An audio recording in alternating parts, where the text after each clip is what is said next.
ce chapitre 1 sur le sorceleur. Foltest était mince, il avait un trop joli visage. Il ne doit pas avoir encore la quarantaine, estima le sorceleur. Ainsi, sur un nain sculpté dans du bois noir, le roi avait les jambes tendues vers l'âtre auprès duquel se réchauffaient deux chiens. Sur un coffre à côté de lui était assis un homme barbu, d'âge mûr, solidement bâti. Un autre homme se tenait debout derrière le roi, richement vêtu, le visage empreint de fierté. C'était un grand dignitaire.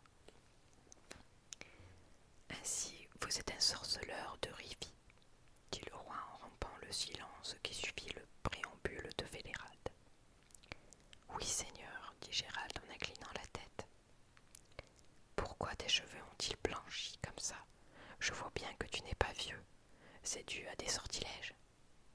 Bon, calme-toi, ne dis rien. C'était juste une plaisanterie. Tu as quelques expériences, comme j'ose le croire.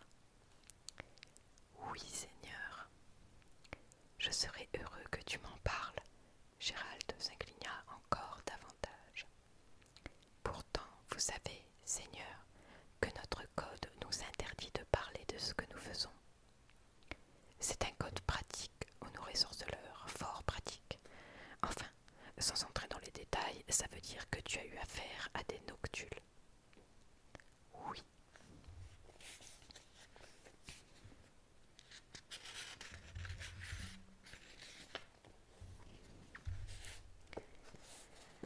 À des vampires, à des ghouls. Aussi. Foltest marqua une hésitation. À des striges. Gérald regarda le roi droit dans les yeux. Aussi. Foltest détourna la tête. Vélérald, j'écoute votre gracieuse majesté. Tu l'as mis au courant des détails? Oui, votre gracieuse majesté. Il affirme que la princesse peut être désenvoûtée. Je le sais depuis longtemps. De quelle manière, honoré sorceleur? Ah, c'est vrai, j'ai oublié. Le code. Bon, juste une petite remarque. Plusieurs sorceleurs sont déjà venus me voir. Vélérald, tu le lui as dit? Bien. C'est ainsi que j'ai appris que votre spécialité, c'est plus tuer que désenvoûter. Tuer n'entre pas en ligne de compte. S'il tombe un seul cheveu de la tête de ma fille, tu poseras la tienne sur le bio. C'est tout. Ostrid et vous, monsieur Séglin, restez pour lui fournir tous les renseignements qu'il vous demandera. Et il pose toujours beaucoup de questions, les sorceleurs. Nourrissez-le bien et qu'on le loge au château, qu'il n'aille pas traîner dans les auberges. Le roi se leva, siffla ses chiens et se dirigea vers la porte en faisant voltiger la paille répandue sur le sol de la salle. Arrivé à la porte, il se retourna. Si tu réussis, sorceleur, la récompense est à toi. Tu recevras peut-être même une rallonge si tu fais du bon travail. Il n'y a pas une once de vérité dans les balivernes qui circulent parmi le peuple quant à un mariage avec la princesse. Tu ne penses tout de même pas que je donnerai ma fille au premier vagabond venu? Non, monseigneur, je ne le pense pas. C'est bien, ça prouve que tu es intelligent. Foltest sortit en refermant la porte derrière lui. Vélérald et le dignitaire, debout jusque-là, s'installèrent aussitôt autour de la table. Le burgrave but la coupe du roi encore à moitié pleine, jeta un coup d'œil dans la cruche et lâcha un juron. Ostrid, qui occupait le fauteuil de Foltest, regardait le sorceleur du coin de l'œil tout en caressant l'accoudoir sculpté. Séglin, le barbu, invita Gérald à s'asseoir. Asseyez-vous, honoré sorceleur, asseyez-vous. On va nous apporter à souper tout de suite. De quoi souhaiteriez-vous parler? Burgrave Vélérald a déjà dû tout vous dire. Je le connais et je sais qu'il parle plutôt trop que pas assez. J'ai juste quelques questions. Nous vous écoutons. Le burgrave m'a dit qu'après l'apparition de la strige, le roi a fait venir de nombreux lettrés. Oui, surtout, ne cela vous évitera de commettre cette erreur en présence du roi, et vous échapperez au désagrément que cette erreur entraîne. Est-ce qu'il y avait parmi eux des lettrés connus, des lettrés célèbres? Oui, il y en a eu à ce moment-là et plus tard, mais je ne me rappelle pas leur prénom. Et vous, monsieur Austrite? Je ne me souviens pas non plus, fit le dignitaire, mais je sais que certains jouissaient de gloire et d'estime. On a beaucoup parlé d'eux. Est-ce qu'ils admettaient l'idée que l'effet d'un sortilège peut être annulé? Ils étaient loin d'être tous d'accord. Ce devait être quelque chose de simple, qui ne demandait même pas de compétences magiques. D'après ce que j'ai compris, il suffisait que quelqu'un passe une nuit dans la crypte à côté du sarcophage, du coucher du soleil, jusqu'au 3e chant du coq. C'est simple en effet, bouffa Vélérade. J'aimerais que vous me décriviez la princesse. Vélérald se leva brusquement. La princesse a l'allure d'une strige, hurla-t-il, de la strige la plus strige dont j'ai jamais entendu parler. Sa grandeur, la fille du roi, ce maudit super bâtard, a 4 coudées de haut. Elle fait penser à une barrique de bière. Elle a une gueule qui va d'une oreille à l'autre, pleine de dents aiguisées comme des poignards, des yeux rouges et des boucles rousses, de grosses paluches griffues de chat.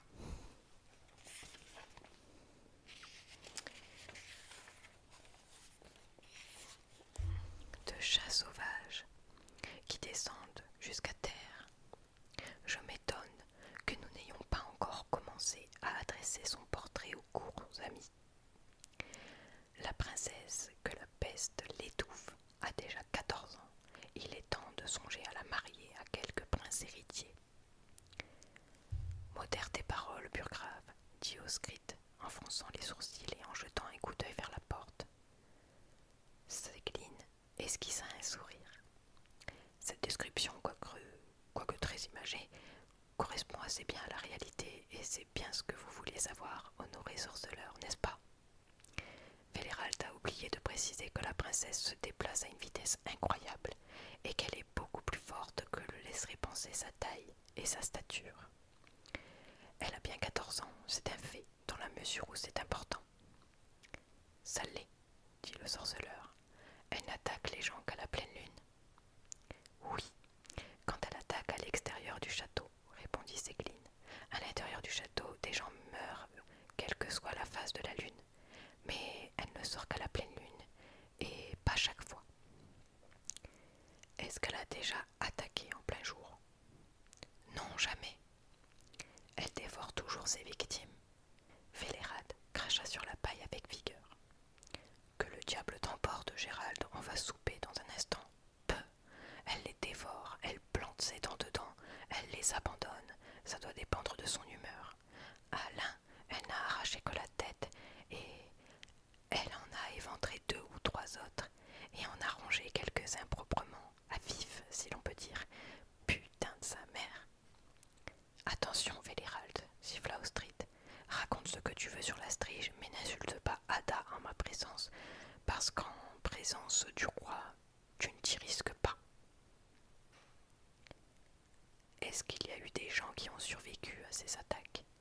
Demanda le sorceleur, faisant mine de ne pas avoir remarqué l'explosion de colère du dignitaire. Ségline et Austrite échangèrent un regard. Oui, dit le barbu. Tout au début, il y a 6 ans, elle a agressé 2 soldats qui montaient la garde à l'entrée de la crypte. Il y en a un qui a réussi à s'enfuir. Et après, glissa Vélérald, il y a eu le meunier qu'elle a attaqué aux environs de leur ville. Vous vous rappelez? On amena le meunier tard dans la soirée du lendemain dans la petite pièce au-dessus des corps de garde où avait été logé le sorceleur. Il fut amené par un soldat portant un manteau, un capuchon. La conversation ne donna pas de grands résultats. Le meunier, terrorisé, bredouillait et bégayait. Ses cicatrices en dirent davantage au sorceleur. La strige avait un écartement des mâchoires impressionnant et des dents effectivement acérées, dont 4 très longs crocs sur la mâchoire supérieure. 2 de chaque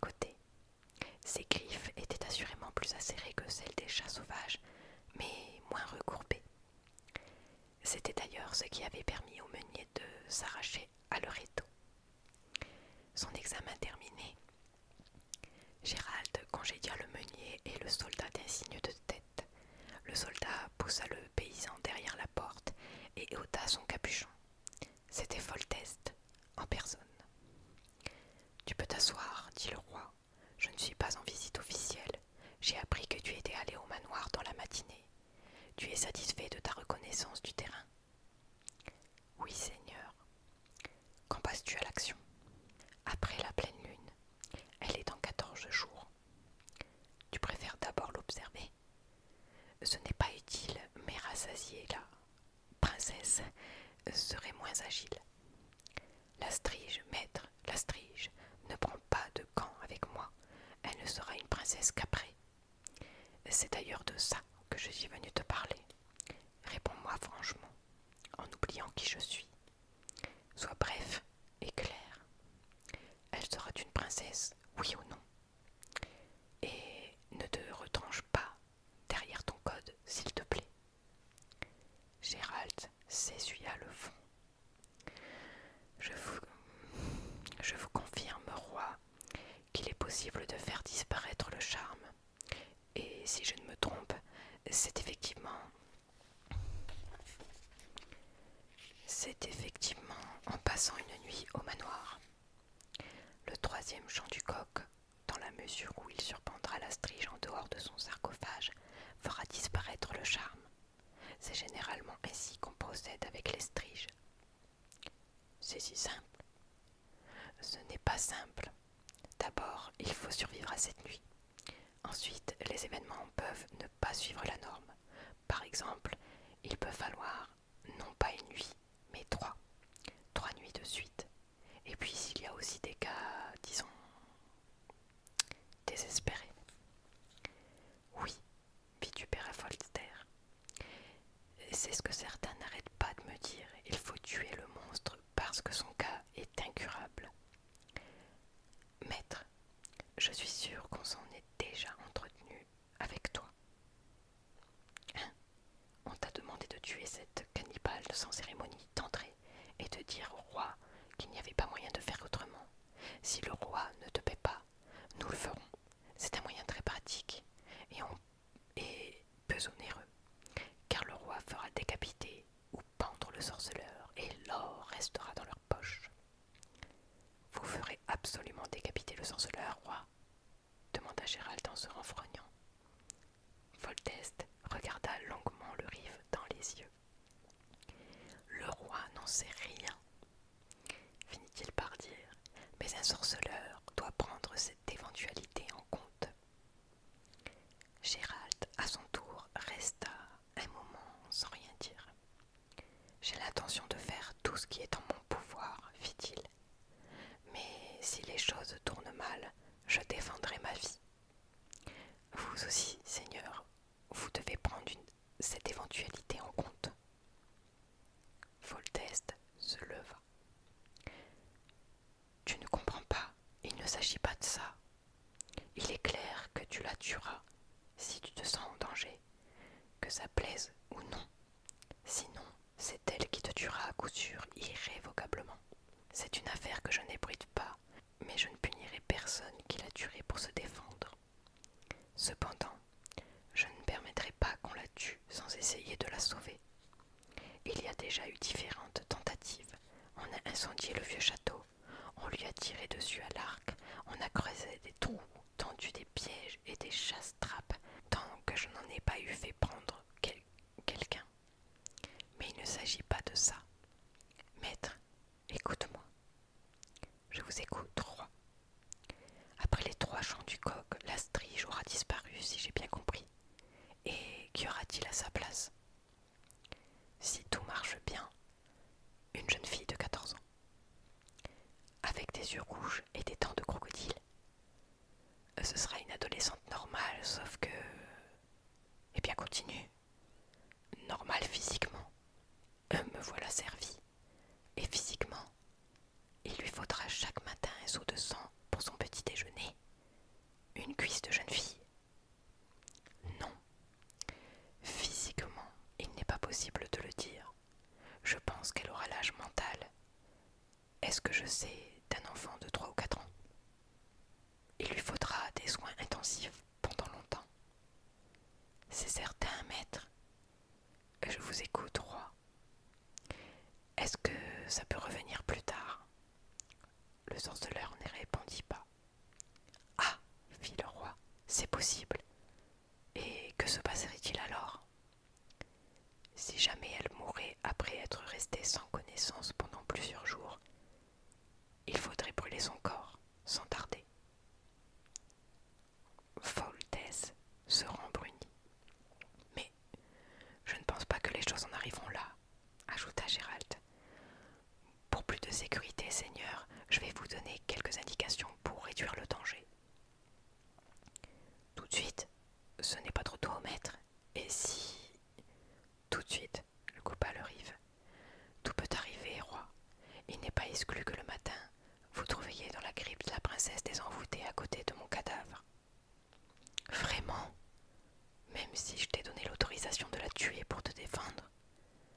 autorisation d'ailleurs à laquelle tu ne semblais pas attacher tellement d'importance. L'affaire est grave, roi. Il y a un grand risque. Aussi, écoutez-moi. La princesse devra toujours porter un saphir, de préférence avec une inclusion qui sera suspendue à son cou par une chaînette en argent. Elle devra le porter tout le temps, jour et nuit. Qu'est-ce que c'est qu'un saphir avec une inclusion? C'est un saphir avec une petite bulle d'air à l'intérieur de la pierre. En outre, il faudra de temps en temps faire brûler dans la cheminée de la chambre où elle dormira des branches de genévrier, de genêt et de coudrier. Foltest resta songeur. Je te remercie pour tes conseils, maître.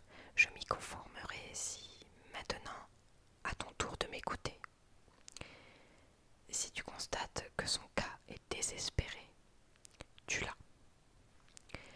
Si tu la désenvoûtes et que la fille n'est pas normale, si tu as l'ombre d'un doute et si tu crains de ne pas avoir pleinement réussi, tue-la aussi. N'aie pas peur, tu n'as rien à craindre de ma part. Je crierai sur toi devant les gens, je te chasserai du château et de la ville pour la forme. Bien entendu, tu ne recevras pas la récompense, mais peut-être que tu réussiras à obtenir quelque chose de qui tu sais. Ils restèrent un moment silencieux. Gérald. Foltest appelait le sorceleur par son prénom pour la première fois. Oui, roi.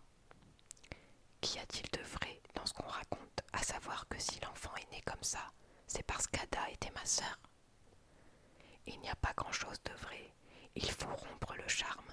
Les effets d'une malédiction ne disparaissent pas d'eux-mêmes. Mais je pense que c'est à cause de votre liaison avec votre sœur qu'un charme a été jeté sur l'enfant. C'est ce que je pensais. C'est aussi ce que disaient certains lettrés. Gérald, qu'est-ce qui provoque ce genre d'affaires? Des charmes? De la magie? Je ne sais pas, roi. C'est aux lettrés d'éduquer les causes de ces phénomènes. À nous, les sorceleurs, il nous suffit de savoir qu'ils peuvent être provoqués par une volonté concentrée et de savoir comment en venir à bout. En tuant. Le plus souvent, c'est en général pour ça qu'on nous paie. Il est rare qu'on nous demande des désenvoûtements, roi. Le plus souvent, les gens veulent simplement se préserver d'un danger. Mais quand un monstre a des êtres humains sur la conscience, il s'y ajoute le mobile de la vengeance. Le roi se leva, fit quelques pas dans la pièce et s'arrêta devant le glaive du sorceleur accroché au mur. Avec ça, demanda-t-il sans regarder Gérald. Non, celui-là est destiné aux humains. C'est ce que j'ai entendu dire. Tu sais quoi, Gérald? J'irai avec toi dans la crypte. C'est exclu. Foltest se retourna, les yeux brillants. Est-ce que tu sais, sorcier, que je ne l'ai jamais vu? Ni après sa naissance, ni depuis. J'avais peur. Je risque de ne plus jamais avoir l'occasion de la voir, n'est-ce pas? J'ai au moins le droit de voir comment tu t'y prendras pour l'assassiner. C'est exclu, je le répète. Ce serait courir à une mort certaine. Pour moi également. Si jamais mon attention, ma volonté faiblissent. Non, roi. Foltest fit demi-tour, se dirigea vers la porte. Gérald eut un moment l'impression qu'il allait sortir sans dire un mot, sans un geste d'adieu. Mais le roi s'arrêta et le regarda. Tu inspires confiance, dit-il. Mais je sais que tu es un drôle de lascar. On m'a raconté ce qui s'est passé à l'auberge. Je suis sûre que tu as tué ces brigands avec la seule intention de faire parler de toi, de secouer les gens, de me secouer. Il est évident pour moi que tu aurais pu les battre sans les tuer. Je crains de ne jamais savoir si ton intention est de sauver ma fille ou de la tuer. Mais j'accepte. Je ne peux pas faire autrement. Tu sais pourquoi? Gérald ne répondit pas. ce que je pense, dit le roi. Je pense qu'elle souffre, n'est-ce pas? Le sorceleur posa sur le roi un regard pénétrant. Il n'acquiesça pas, ne hocha pas la tête. Il ne fit pas le moindre geste, mais Foltest comprit. Il connaissait la réponse. J'espère que cette lecture donc vous aura plu. Personnellement, j'aime énormément le début de ce livre. On n'en est qu'au début, mais j'ai envie de le dévorer. Donc, pour vous expliquer, je me suis donc arrêtée à la 5e partie du coup de ce chapitre 1. Et vous aurez donc cette 5e partie mercredi prochain. En attendant, je vous souhaite une merveilleuse nuit